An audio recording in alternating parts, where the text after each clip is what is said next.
toutes et à tous, bonsoir et bienvenue dans ce journal Le Sommaire. Au Sénégal, le Conseil constitutionnel confirme le retour de Ousmane Sonko à l'Assemblée nationale, renforçant sa position sur la scène politique nationale. Au Royaume-Uni, l'ancienne ministre nigériane du pétrole Diezani, Ellison Madueke, est acquittée par la justice britannique après plus de 10 années de procédure judiciaire. Et puis aux États-Unis et l'Iran franchissent une nouvelle étape diplomatique avec la signature d'un accord ouvrant la voie à 60 jours de négociations.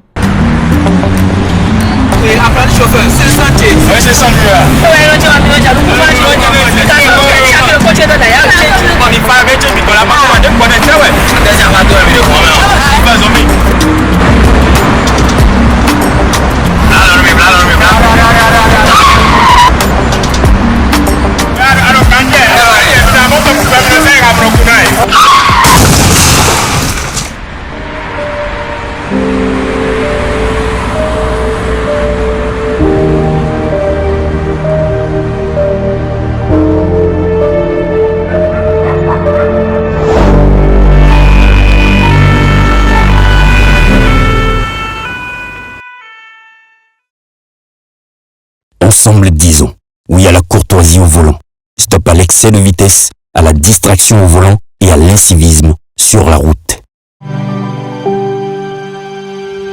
Tu viens d'avoir le bac ou tu veux te reconvertir dans un domaine d'avenir, faire le choix du numérique et rejoindre l'école supérieure d'administration, d'économie, de journalisme et des métiers de l'audiovisuel ESAE. De nouvelles filières sont disponibles dès cette rentrée: informatique et multimédia, informatique industrielle et maintenance, réseau informatique et télécommunications, système informatique et logiciel, sans oublier les filières initiales: administration générale, administration des finances, administration des affaires, sciences juridiques, sciences économiques, sciences de gestion, journalisme et métiers de l'audiovisuel. ESAE est disponible sur 4 sites: Cotonou-Badjoumendé, Cotonou-Akpakpa, Abomey-Calavi et Parakou. Pourquoi choisir l'ESAE? Des formations conçues pour le marché de l'emploi, des enseignants expérimentés et passionnés, des infrastructures modernes avec équipement de pointe, des opportunités de stage et d'emploi garanties. Les inscriptions sont en cours et les places sont limitées. Ne rate pas ta chance,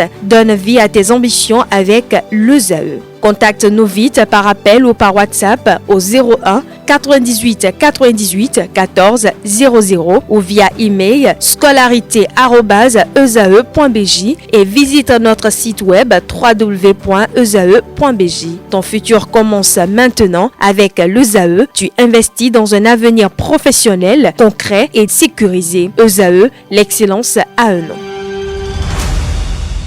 Mesdames et messieurs, bonsoir et bienvenue dans ce journal. Comme je l'annonçais en titre, au Sénégal, le Conseil constitutionnel a confirmé le retour de Ousmane Sonko à l'Assemblée nationale. Cette décision rendue publique ce jeudi à Dakar ouvre une nouvelle séquence politique dans le pays et renforce la position de l'ancien opposant sur la scène institutionnelle sénégalaise. Suivant à nouveau un extrait de vidéo. Au Sénégal, Ousmane Sonko conserve la présidence de l'Assemblée nationale. Le Conseil constitutionnel a rejeté le recours déposé par l'opposition contre son retour au Parlement, estimant ne pas être compétent pour examiner cette affaire. Une décision sans appel. Limogé de son poste de Premier ministre à la fin du mois de mai par le président Bassirou Diomaye Faye, Ousmane Sonko avait aussitôt retrouvé son siège de député, avant d'être élu à la tête de l'Assemblée nationale. Cette décision judiciaire conforte sa position au sommet du pouvoir législatif et renforce son influence sur la scène politique sénégalaise. Autrefois alliés, Bassirou Diomaye Faye et Ousmane Sonko affichent désormais de profondes divergences, notamment sur les choix économiques et la gestion des finances publiques. Au Zimbabwe, la tension politique est montée d'un cran à Harare après la décision de la Cour constitutionnelle de rejeter un recours contre un projet de réforme institutionnel. Rendue publique ce jeudi dans la capitale zimbabwéenne, cette décision ouvre la voie à une modification de la durée du mandat présidentiel qui pourrait passer de 5 à 7 ans, suscitant de vives réactions au sein de la classe politique et de la société civile. Suivons à nouveau. Au Zimbabwe, la bataille judiciaire contre une éventuelle prolongation du mandat du président Emmerson Mnangagwa est loin d'être terminée. À Harare, les anciens combattants opposés au projet de réforme constitutionnelle promettent de poursuivre leur combat devant les tribunaux malgré un premier revers judiciaire. Pour Lovemore Maduku, cette décision ne marque pas la fin de la procédure. Mes clients dans les deux cas respectent la décision de la Cour. Ils vont étudier en détail ce qui est sorti, mais ils restent déterminés. Les deux requêtes que j'ai mentionnées resteront devant les tribunaux. L'une des anciens combattants ira à la haute cour, mot pour mot, inchangée. Et la seconde, qui interviendra immédiatement après le vote de l'Assemblée nationale, retournera devant la Cour constitutionnelle. Cette décision ouvre la voie des réformes qui pourraient permettre au président Mnangagwa de rester au pouvoir jusqu'en 2030. Une perspective qui suscite de vives critiques au sein de l'opposition et de la société civile. Cette décision de justice reflète l'érosion de notre système judiciaire par l'exécutif. Et cela représente la mort de notre démocratie constitutionnelle. Cela illustre une approche régressive où l'on voit l'exécutif laisser son empreinte partout. À l'inverse, les soutiens du gouvernement saluent une décision qui confirme, selon eux, la conformité de la procédure engagée. Pour leurs avocats, les requérants n'avaient pas démontré l'existence d'une quelconque irrégularité dans ce processus. À Londres, au Royaume-Uni, l'ancienne ministre nigériane du pétrole et ex-présidente de l'Organisation des pays exportateurs du pétrole, OPEP Diezani, Ellison Madueke, a été déclarée non coupable de 6 chefs d'accusation de 5 mois rendus ce jeudi par la justice britannique. Ce verdict met un terme à plus d'une décennie de procédures judiciaires et marque un tournant majeur dans cette affaire très médiatisée. Suivons ensemble. La justice britannique a acquitté Diezani Ellison Madueke, ancienne ministre nigériane du pétrole et ex-présidente de l'OPEP, de 6 chefs d'accusation de corruption à l'issue d'un procès de 5 mois devant la Southwark Crown Court. Poursuivie par la National Crime Agency, elle était soupçonnée d'avoir perçu des avantages financiers illégaux entre 2010 et 2015, notamment un train de vie luxueux à Londres financé par des acteurs du secteur pétrolier en échange de contrats au Nigeria. Le jury a estimé que les éléments présentés ne suffisaient pas à établir sa culpabilité. Après plus de 46 heures de délibération, 2 co-accusés ont également été acquittés. Ce verdict met fin à une décennie de poursuites au Royaume-Uni, sans clore pour autant l'ensemble des procédures la concernant à l'étranger. Autre information à présent, à Port-au-Prince en Haïti, le secrétaire général de l'ONU, Antonio Guterres, est allé à la rencontre des femmes déplacées par les violences des gangs et réfugiées dans une ancienne école. En visite dans le pays ce jeudi, il leur a adressé un message fort en déclarant « Je vous demande pardon », reconnaissant ainsi les souffrances endurées par la population haïtienne face à l'insécurité qui ravage le pays. Suivons ensemble un extrait de vidéo. Il s'était rendu à Port-au-Prince pour la dernière fois en juillet 2023. Le secrétaire général de l'ONU, Antonio Guterres, est arrivé en Haïti ce mardi pour montrer sa solidarité à la population, victime depuis des années de la brutalité des gangs. J'ai vu une crise d'une ampleur extraordinaire dont la racine est l'insécurité. Les gangs terrorisent le pays, des familles entières sont déracinées. Des enfants sont privés de protection, d'écoles, d'avenir. Pourtant, la plus grande onde n'est pas la violence des gangs. La plus grande onde, c'est l'indifférence. Celle d'un monde qui a trop longtemps regardé ailleurs. Haïti, pays le plus pauvre d'Amérique, est rongé depuis des années par la violence des bandes criminelles qui commettent meurtres, viols, pillages et enlèvements.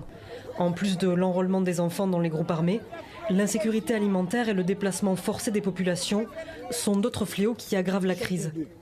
Un nombre record de 1,5 million de personnes ont été forcées de fuir les violences des gangs en Haïti pour trouver refuge ailleurs dans le pays. Antonio Guterres s'est rendu dans un camp de déplacés et a échangé avec les victimes. Bon, tant qu'on vit, on a de l'espoir. Mais pour l'instant, on peut dire les choses vont difficilement. Difficile.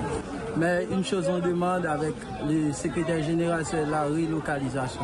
On veut retourner dans notre quartier pour mieux vivre parce qu'ici, on n'a pas de moyens de vivre. Nous devons juste partir chez nous. Cette visite intervient alors que les Nations Unies ont récemment fait état de plus de 2300 morts depuis le début de l'année dans les violences liées aux groupes armés. Et puis, dernière actualité pour clôturer cette édition, à Versailles et à Téhéran, les présidents américains et iraniens ont signé un protocole d'accord ouvrant officiellement la voie à une période de 60 jours de négociations entre les deux pays. Conclu ce jeudi, cet engagement marque une nouvelle étape dans les relations entre Washington et Téhéran, avec l'espoir de parvenir à des avancées sur plusieurs dossiers sensibles. Reportage à suivre. Une soirée à Versailles pour célébrer les 250 ans de l'indépendance des États-Unis. Visite privée de la Galerie des Glaces, concert dans la Chapelle Royale et dîner en petit comité. Rien de plus n'était prévu au programme. La surprise est apparue au moment du repas, avec l'arrivée sur la table du texte du protocole d'accord. Le président américain signe ici une version en farci. La feuille est ensuite confiée à un membre de la délégation américaine pour être aussitôt envoyée à Téhéran. Quelques minutes plus tard, la télévision d'État iranienne diffuse la signature du président Massoud Pezeshkian. Les deux signatures figurent désormais côte à côte sur ce document qui contient 14 points, parmi lesquels la fin du conflit sur tous les fronts, le retour du trafic sur le détroit d'Ormuz, la levée des sanctions pesant sur l'Iran, la garantie par Téhéran de ne jamais produire d'armes nucléaires, le feu vert pour l'exportation du pétrole iranien et un plan global pour la reconstruction et le développement économique de l'Iran. Un financement d'au moins 300 milliards de dollars. L'accord définitif d'ici 60 jours devrait être approuvé par une résolution contraignante du Conseil de sécurité des Nations Unies. La victoire flotte sur le champ de bataille. Elle est reconnue par nos ennemis comme par nos alliés. Notre peuple a vu la gloire de nos forces armées, même face à un ennemi bien équipé.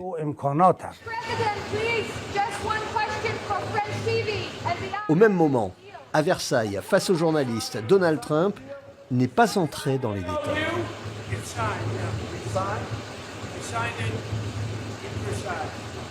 Donald Trump a quitté Versailles, adoptant une attitude étonnamment sobre après cette séquence.